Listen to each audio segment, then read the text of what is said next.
May tinatawag na toxic person. Pag-uusapan natin ngayon ang 9 na klaseng toxic person. Makinig ka, baka may toxic person sa buhay mo.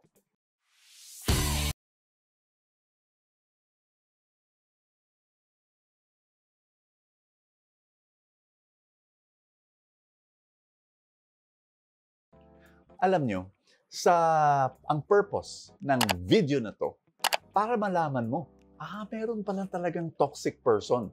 Ngayon, hindi lahat ng difficult people ay toxic person. Kailangan malaman mo rin yan. Kasi ang isang difficult person, maaring challenging lang. Na parang ang nangyayari, tinetest or sinistretch yung pag-ibig mo dahil meron silang kahinaan, minsan nakakairita, pero iba yan sa toxic person. Ang toxic person can harm you. Eto na, the 9 kinds of toxic people, the most common. Kasi marami pang sigurong iba na hindi ko may cover ngayon sa video na to. Number 1, ang tinatawag na emotional landmine. Kasi wala siyang control sa emotion. Sasabog na lang bigla yung rage niya, yung temper niya. Ay nako, yung mga tao na nasa paligid niya, they walk on tiptoes. No? Talagang ingat na ingat kasi hindi nila alam anong magti-trigger sa pagsabog niya, sa galit niya. So, yan ang tinatawag na emotional landmine. Pangalawa, drama victim. Ito naman yung taong, basta every time nakausapin mo siya, meron siyang dalang pagkalaki-laking trial, no? Tapos laging, pag tinanong mo anong gagawin mo, ay wala akong magagawa, biktima ako, biktima. Tapos puro sisi sa iba. They blame other people kasi siya wala siyang kasalanan. Yan ang tinatawag ng drama victim. Ang pangatlo, narcissist God.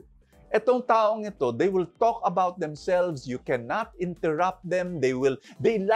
Alam mo gusto nila? They like listening to themselves. Tapos pag kasama mo sila, feeling mo nag-iisa ka pa rin. So ang tawag doon, narcissist God. No? Yung pang-apat, yung manipulative taker. Etong taong ito, pwedeng sa umpisa, parang, talagang pinupuri ka lagi, no?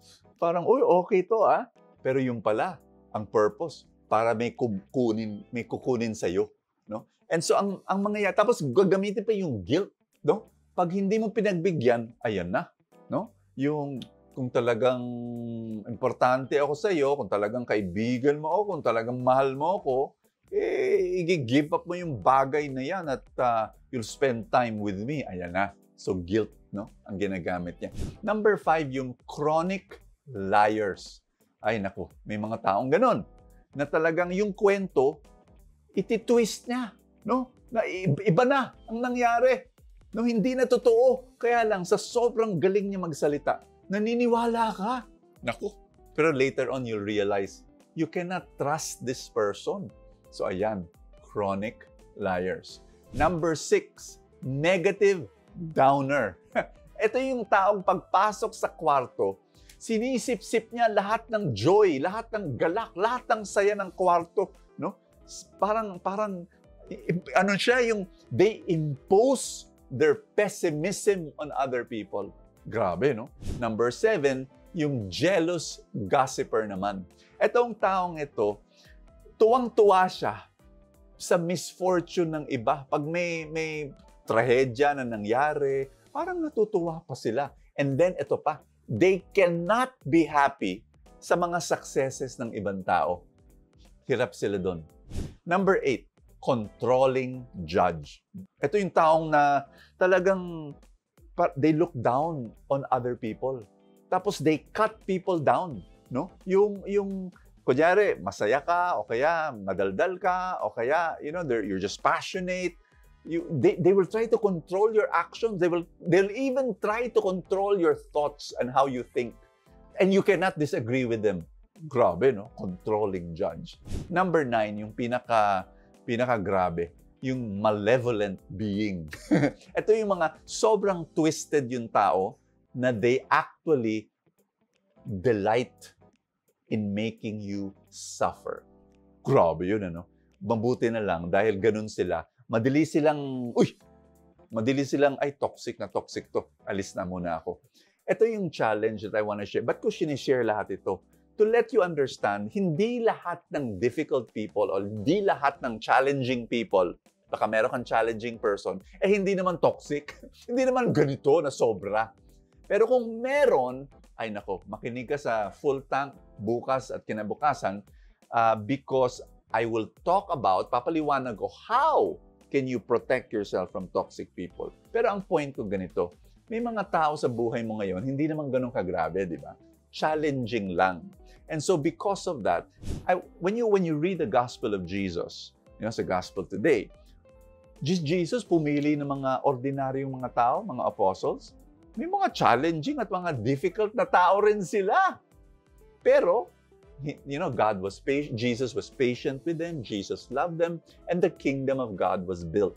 In your life, the kingdom of God will be built by your patience and by your love to the difficult people in your life. Pero pag toxic sila, ay nako, you've got to protect yourself and say no. And that's what we're gonna talk about bukas sa Full Tank. In the meantime, let's pray for more love and more kindness because that's how the kingdom of God will be built. Kasi tayo rin may kahinaan, di ba? In the name of the Father, and of the Son, and of the Holy Spirit. Amen. Panginoon, bigyan mo naman kami ng mas malaking pag-ibig, mas malaking pasyensya, mas malaking kindness sa mga medyo challenging na tao sa buhay namin. Panginoon, without your love, we cannot love. I-bless mo yung mga tao, Panginoon. At Lord, bigyan mo rin kami ng wisdom kung merong mga toxic na tao sa buhay namin on how to protect ourselves and how to deal with them. In Jesus' name we pray. Amen and amen. In the name of the Father, and of the Son, and of the Holy Spirit. Amen! God bless you! Pakishare mo yung video sa mga nangangailangan ng mensahe na to. Write down the comments below. I want to pray for you. At kung hindi ka pa Full Tank supporter, supportahan mo yung mission na ito where we share God's love to as many people as possible. Click the link that says support now dito sa Facebook o kaya yung button join sa YouTube. And you know what? Pag ikaw ay Full Tank supporter, I will thank you by sending you Full Tank Saturday and Full Tank Sunday para buong-buo yung linggo mo filled with inspiration. Maraming salamat. See you tomorrow.